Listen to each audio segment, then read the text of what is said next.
Okay. Welcome, guys. I trust everybody can see me. Yesterday, I did a whole show by myself, which was such a pity. I had an absolutely amazing time, only to check the messages on the group and everyone's saying it was stuck. I did get some sort of error on Streamlabs OBS, but I thought it was streaming just fine. So just in case today, I have a backup where I'm actually physically watching too. So if it stops or it breaks, I should know about it. So massive apologies yesterday. There was some massive trades that I gave out live. Unfortunately, there was nobody to capitalize on it, but we will be discussing that as well today. All right, guys, so if you're here with me and you can see me and everything's good and great, just obviously comment and drop in there that you are with me, you can see me, and we are together and we're not separate. I just want to make sure everything is fine.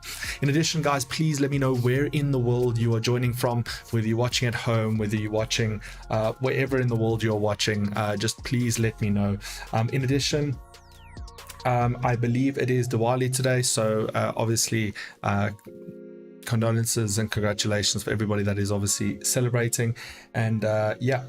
All right, beautiful. So without further ado, guys, let's jump into what we're going to be discussing today and what is happening within the market. So we're going to jump straight into the world of finance, the news, and everything else that is obviously busy happening. So I've sent through in terms of the fundamentals, what is happening today, what do we need to look out for, and obviously one of the big items that already happened early this morning, Australians being on the other side of the world, has been retail sales.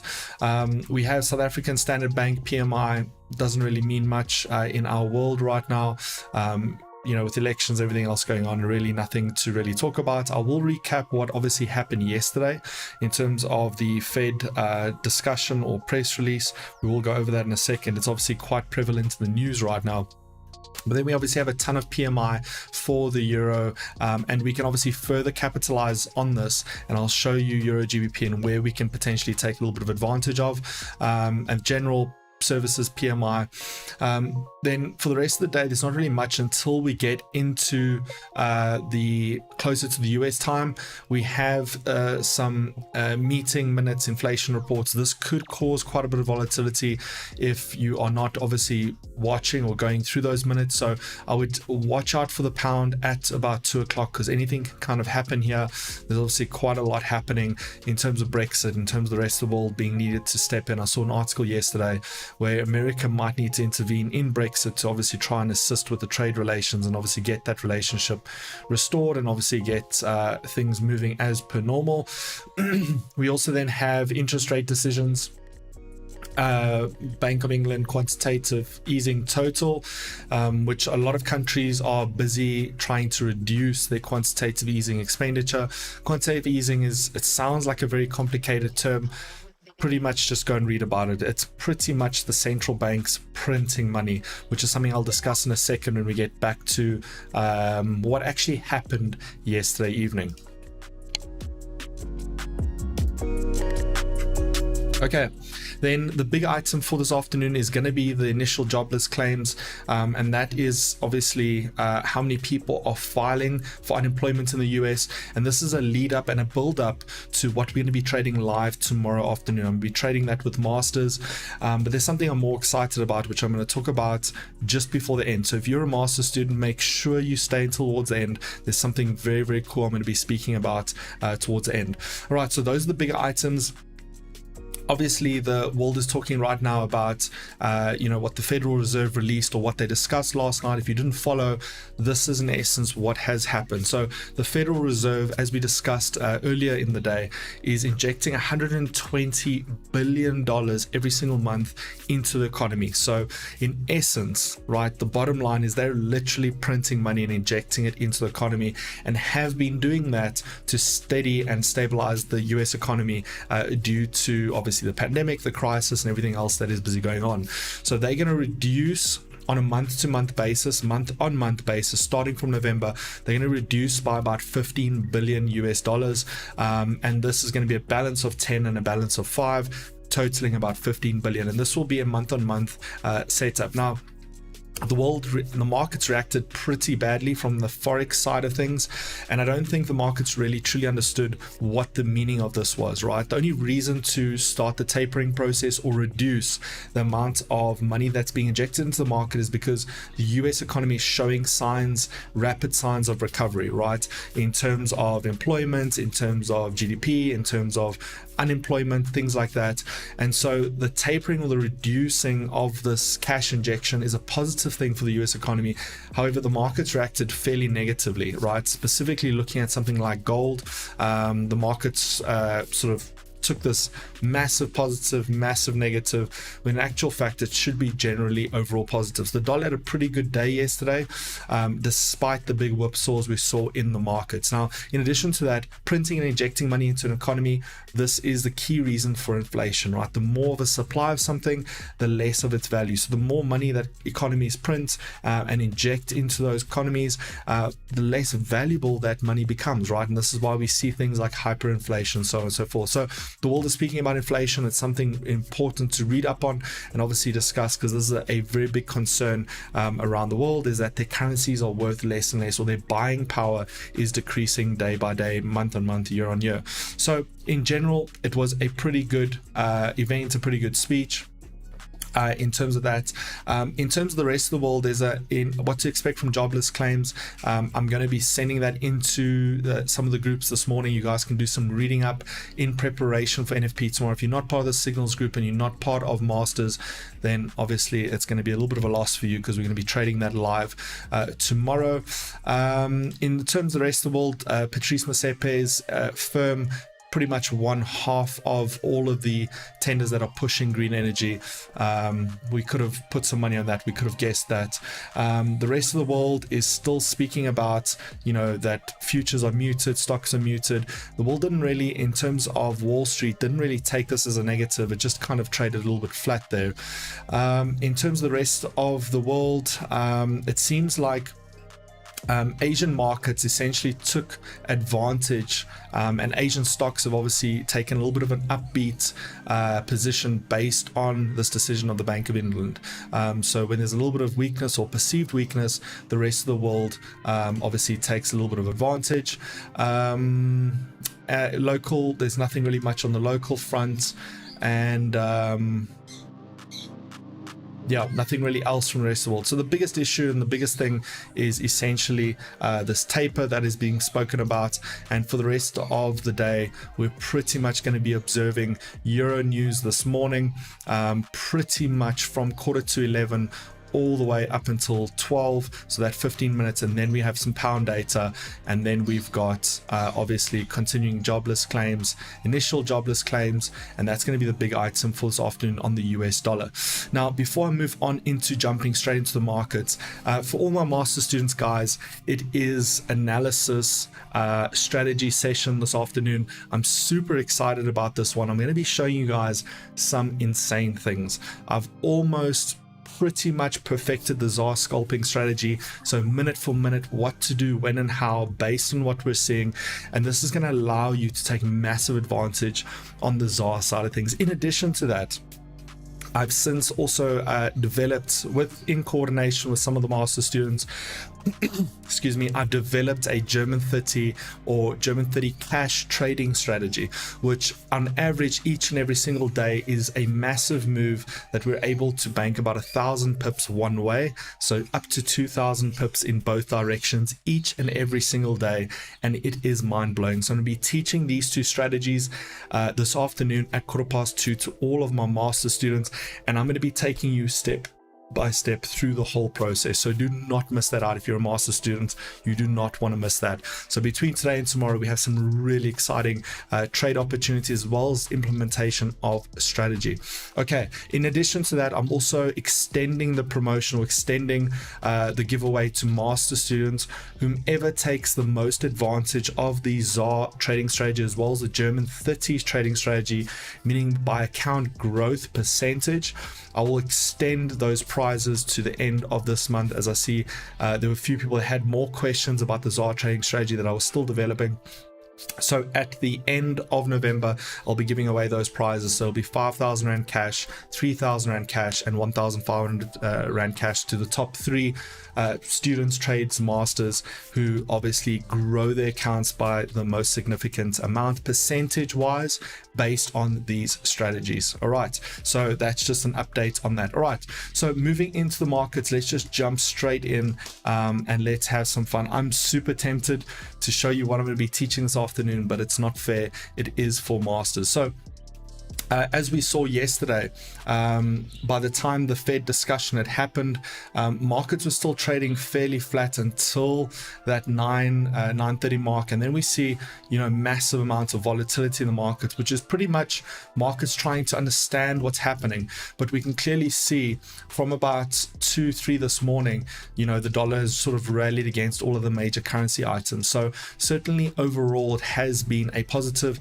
In addition to that, we are still sitting neatly within the dollar structure. So that being the big one, obviously we are now obviously banking on NFP. What is that job loss report? What is unemployment rate? What is our average hourly earnings? What are those numbers going to be? And this will set the tone for the dollar for the next trading month. So for the whole of November, based on NFP, we're going to be positioning ourselves in investment positions on the dollar. Okay, so very, very exciting stuff. Euro GBP, as we said yesterday, Euro GBP was a great sell opportunity. We're now at structural support. So here represents a little bit of an opportunity where we are right now based on what sort of data we get at quarter to 12. And this is 100% up to you, whether you would like to enter based on the structural line here. We've got a beautiful market structure at play here, beautiful level of support, and we can see that this is rallying and this is rising. So this is something for you to consider. This is a 15-minute time frame. This is Euro GBP, whether you would like to enter this as a trade. Now, what can we expect from a positive euro? A positive euro will be a Euro GBP buy, right? It'll buy up the value of the pound, and negative pound will also benefit a Euro GBP buy. A negative euro could potentially break this market structure, which is obviously potentially also in line with what we've seen in the past, with this resistance level that we've hit previously being a major area of support on Euro GBP, in this particular case resistance. So a negative euro data will certainly trigger us to start looking at long-term sells on the euro pound, whereas a stronger euro would obviously support that buy opportunity. Now, it's not a big trade. These are all scalps, and this would be about a 30 pip trade towards the top side, and you would want to position yourself below support number 2. So when I say support 2, this very first support here, this would represent support 1, that would represent support 2. So if you were looking at a trade like this, you would need to at least have a 10 to 15 pip stop loss. As we've obviously also seen in the past, we have projected through this line with a little bit of margin. So you would need to obviously incorporate and anticipate, let me move my head there, that little bit of a projection through support, as we are trying to, and obviously seeing now as we currently speak. So what I'll do is I'll do a cautionary trade here. So I'll get into a position, and essentially I'll get into a trade here and literally just position myself. At this point, I'm going to put it about 10 to 12 pips below, and this is in the event we rally, right? Being such a small stop loss, in the event we come back down, I can be out of this trade, as I don't want to be in a market that's busy breaking out of structure, right? So nice, tidy, neat trade. And again, that quarter to 11? Let's just double check here. That quarter to 11 time frame is what we are waiting for. Quarter to 11 is what we're waiting for. So just about 2 hours 15 minutes is where we should obviously get some of the data, and that will, you know, support where we're obviously looking at. If we get that positive data, you may want to then add in some of your positions there, and we have an opportunity to rally to the top of this channel. Depending how aggressive that's going to end up being, we have an opportunity to bank between 30 and 40 pips per position. So Euro GBP, a nice and tidy one. I gave out VIX yesterday live in the show. Unfortunately, there was nobody here to obviously see me or hear me, but we generally see that VIX can take off on the US session, which it did. It broke this little bit of a sideways channel that we had over here, this little sideways market, and it started its rally towards the top side, which has already happened. Now, there may be another opportunity that will exist, and we will obviously look again out on the start of the US session. So I'll trade this with my master students live at 2:15, and then we'll jump into strategy. Obviously, the key entry point for VIX is sitting down at that 61.8 golden retracement ratio, as well as coinciding with our 88.2 fib fan, which we could then see the next major impulse on VIX 75 towards the top side, and it will look something similar to that. So obviously we're waiting for that key value proposition down a little bit lower. Okay, moving into gold, guys. So gold, we looked at getting in at that 1776 mark. Unfortunately, the US jobs report was so positive, it blew through that mark and obviously came back for that retest. Now, what does that mean for the future of gold? Well, ultimately, this diagonal has acted as a key level support, holding up this whole market structure. The fact that we have now broken through the support and have now retested as resistance, we can start to see a little bit of a new market formation that gold is attempting to make, and it looks a little something like, it's going to look a little something like that. Okay, and this is an indication that gold is potentially moving in this little bit of a sideways market or sideways momentum. So what we're potentially looking out for here, and this might even coincide with NFP tomorrow, but should we get a strong NFP, which is what the world is currently expecting, right? Expecting a nice solid performance in terms of unemployment and employment rates, we could expect gold to push back up into one of these levels of resistance, and ultimately we would like to see some sort of situation like that, and then a massive NFP result that could force gold to completely break outside of structure, and then we start to attempt to challenge this major long-term support that we see here, probably most visible on a daily. There we go. So on a daily time frame, this is pretty much the rally that gold has had, and you can see we're starting to make these lower highs, also making higher lows, but at the same time we can definitely see some weakness as we get to this little bit of a symmetrical triangle formation, and this is what the expectation is, that we push down to this major long-term key support, and depending what happens there, if we break that, then gold will move down to historic lows, and we could see some major opportunities for long-term investment positions on gold, reaching even as low as $1,500 to an ounce, $1,400 to an ounce. All of that is 100% possible. Now remember, gold has pretty much risen or rallied on the coronavirus or on the pandemic as people worried about economies and currencies, and we can basically see here from the start of 2020 how that rally ended up starting, and we obviously made that all-time high spike in August of 2020, and then things started to stabilize, and this could be, you know, could this be the downturn of gold? I'd love to hear your guys' comments. What do you think about that? What is your opinion? Just a quick shout out to everybody that's here with us. We have Leonie, Gilbert, Heinrich, Abel, Jason, Tagita, Joseph, Alan, Hein again, Vincent, Dimpeletse, Lawrence, Sibasisu, and Ephraim. Welcome every single body. All right, so that is what we're essentially waiting out for on gold. USD ZAR, I just want to show you guys this really quickly. So in essence, what I'm going to be teaching, I don't know if I should be teaching this this afternoon or showing you guys now, but in essence, no, I don't think I can be teaching this. I don't think I'm going to be showing you guys this now, but anyway, I'll give you a quick preview of what we're going to be doing a little bit later when it comes to guys. It's absolutely mad. It's absolutely insane. We're going to be having the absolute time of our lives here. Like I said, about 1,000 pips to every side almost every single day, and I'll be taking this in quite a bit of detail, as well as ZAR and what's going to be happening on ZAR.